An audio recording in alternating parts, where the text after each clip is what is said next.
अस्सलाम वालेकुम नाज़रीन मुझे भाणजो मोहम्मद वक़ार मलाई शादी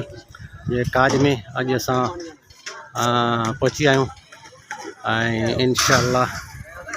तव्हां सां अज एक शख्स से मुलाकात भी कराईंदा जो गरीबन जो हमदर्द गरीबन जो यार वो भी तव्हां मुलाकात कराईंदा काज में मानी हले सरदार हाजी गुलाम नबी राहू जो गरीबन जो हमदर्द तमाम बेहतरीन शख्सियत उनजो फर्जंद सरदार इम्तियाज़ खान राहू साहब भी मौजूद हैं साईं जिन पाँच सिर पॉइंट ॾिसो तो सरदार इम्तियाज़ अहमद राहू पास में लाल बख्श मला मोहम्मद खान मला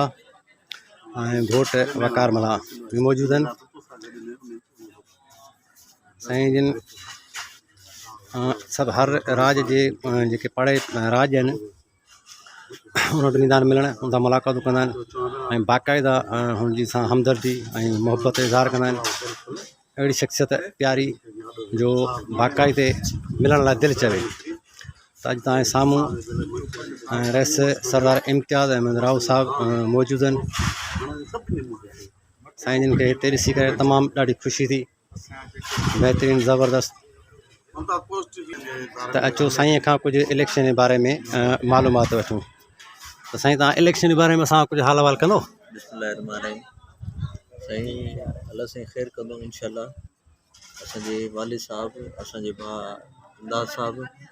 हमेशा पंहिंजे राज भाग ला दिलो जान सां महिनत कई आहे इंशाअल्लाह ताला असां भी उन ही कदम ते हली पंहिंजे राज भाग सां निभाईंदासीं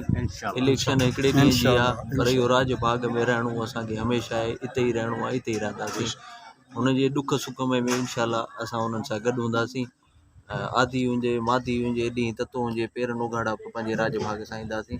अल्लाह साईं ख़ैर कंदो असां पीपल्स पार्टी जे प्लेटफॉर्म ते बीठा आहियूं अल्लाह साईं असांखे कामयाबु कंदो तव्हां ॿाहिरनि जी दुआ सां